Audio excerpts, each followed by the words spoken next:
lot of you guys who follow me probably don't realize this, but many of you openly mocked me years before I was even famous.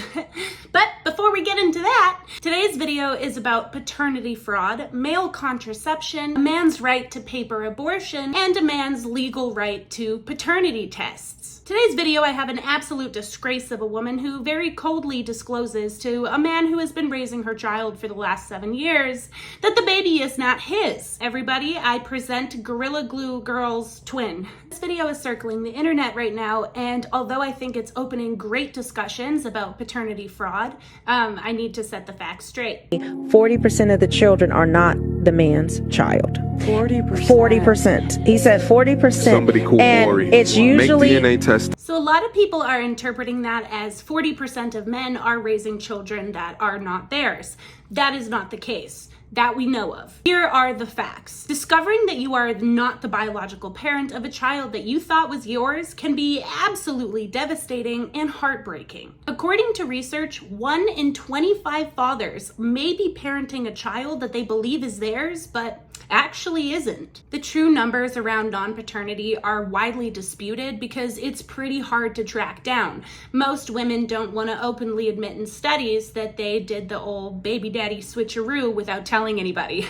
But nonetheless, it has been studied, and one analysis of 67 studies that reported on non-paternity suggests that for fathers with high paternity confidence, rates of non-paternity were 1.9%. The median for non-paternity was around 3.3%. Oh, but that's nothing. Why is that even a problem? 1% still equates to millions of fathers around the globe. And if you think that it stops there, and if he finds out that magically he's not responsible for the child anymore, that is actually not the case. There's been a ton of cases where the man has found out that he was raising a kid that isn't his, and he was still legally obligated by the court to provide for that child. There are even tons of cases of young boys who were raped as children that then fathered a child and was forced to pay for that child.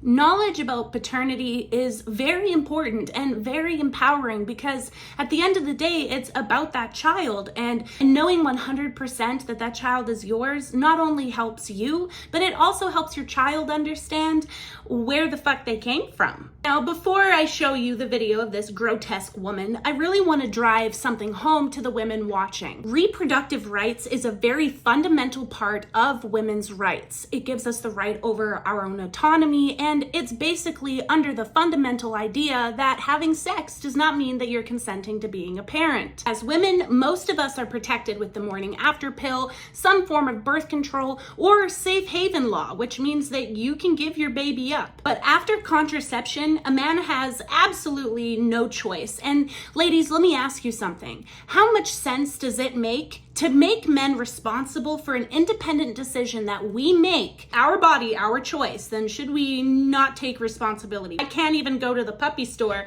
and adopt a puppy unless I myself am able to afford that puppy. Can I afford the puppy? No, then I can't adopt the puppy. Our obsession with going after dads and calling them deadbeats because they can't father their children feels very similar to the way that society goes at mothers who bear illegitimate children. Now on to the Gorilla Glue Girl's twin. Stop buying stuff for him.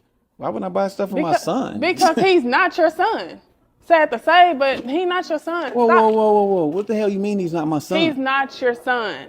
I've been meaning to tell you for the past 7 years. How do you just forget to mention that? How does that just never come up in conversation? I used to be a swinger. I mean, how would that just randomly come up in conversation? But you have been fathering a child that's not yours for 7 years? I've been meaning to tell you. Okay. He's not your son. Well, you've Stop been meaning buying to him tell stuff. me for 7 years that the child that I've been raising with you is not mine? You're not even raising him. The only thing that you do is take him. I highly fucking doubt that the only thing he's done in 7 years is take that kid to school. You've been living off of that man's paycheck, making that man probably bath your kid, put the kid to bed, do the dinners, get the ready for schools. Like, I'm a mom, okay? This shit's about to give me gray hair. I just want to take a second to give a huge shout out to not only the fathers who have fathered children and then later found out that that kid wasn't theirs, but I want to give a shout out to the dads who have stepped up and knowingly are fathering children that aren't theirs. fathers. I just want to give a shout out to you, which I tried to do years ago, and I turned into a giant meme about it. In school. Why you think he don't look like you? Why you think he don't have your person? Men need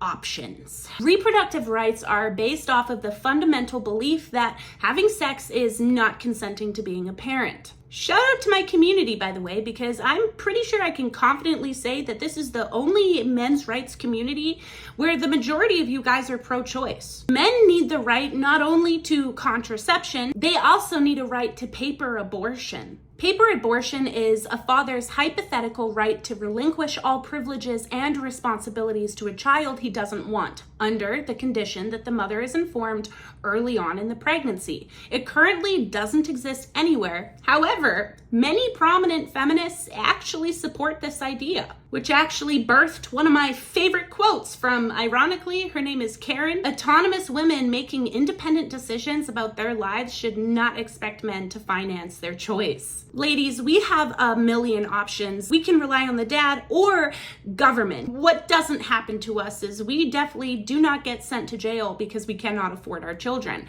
That is something that happens to dads. We need to change the family court system, but we also need to change the way we view dads and how we respect them in society. Because let's be honest, there are a lot of fathers who are fathering children who either they found out that the kid wasn't theirs or they knew all along. And those men should be celebrated because it's a hard fucking job and they are never given credit, literally ever. In fact, society will look at a man who is fathering a child that isn't his and say, oh, you must be banging the baby mama. You know how I would know? Because me and my now deceased best friend literally invented the term dad zoned. That's right. If you type into Google dad zoned, me, my daughter, and my late best friend will show up. I know a lot of you are like, whoa, I've seen that before. It doesn't look like you. Yeah, it was fucking years ago, but look closely. That's me. I had a best friend and his name was Sloan, and he was an amazing part of my family. We all loved him. My siblings know him, my grandparents, my mom.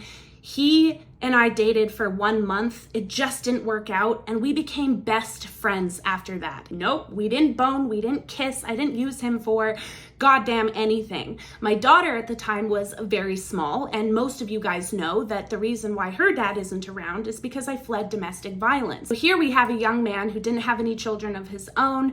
My daughter really bonded with him. He genuinely bonded with her. So in appreciation, I wrote a post. I said, a dad isn't the one who created the child. A dad is the one who takes that responsibility. He goes out of his way even when that kid isn't his. Sloan, you are my best friend and such an amazing dad to Hosanna. The most amazing thing is she chose you. I hope one day you will find a woman who will treat you as well as you treat her. Crazy to parent with somebody who's not my partner or her father, but here you are, our rock that holds the family together. Go best friend, that's my best friend. There are a ton of women out there who say things like, oh my God, I hope to find somebody just like you. The guy that they're friend zoning. I get it. It happens all the time. I think it's fucking annoying. But that was not the case there. We didn't sleep together. It was purely just family. It was really fucking sweet. Years later, he had a baby. He had 2 babies, actually. When he had his babies and he got custody of his first baby, he fought like hell. I was able to support him. I was able to be there for him, help out with his baby, help out with groceries sometimes. It's pretty annoying to me that the majority of the people here who are like, yeah, go you. Good for you for breaking down stigmas about men and that all they want is sex and that they can't connect to children. But I made fun of you years ago. It annoys me and it's hurtful, but you know, it is what it is. The fact of the matter is that most men are just expected to be fathers and they don't really have a choice. There are men who do make that choice and choose to raise children who aren't theirs. We need to fix the court system so that men are not getting absolutely graped in their butthole dry every time the child check payment comes out. We need to make it so that if a woman has committed paternity fraud, that not only does she owe the money back, but the father should also no longer be made financially responsible for that child. If he says, no, I'll keep going, that should be his choice. If a little boy is raped by his teacher and gets her pregnant, he should not be forced to pay for that baby. But we need to take it back even further. And that's why I talk about things like paternity fraud, a man's right to contraception, rights that they just don't have. Birth control for men is always just right around the corner. And you know, feminists will say that it's so patriarchal that men don't have birth control. Yeah, ladies, you know why men don't have birth control? Because they haven't figured out a way to make birth control that doesn't make men either psychotic or suicidal. And that is a fucking fact. So if we can't figure out how to make proper birth control, fine, then give the men right to paper abortion. If us as women have a certain time frame that we're allowed to make a choice, give men that choice, because there is no reason why I should be able to walk around and say, my body, my choice, but then depend on somebody else for the well-being of my child. That is just the antithesis of what a mother should do. Thanks, everybody.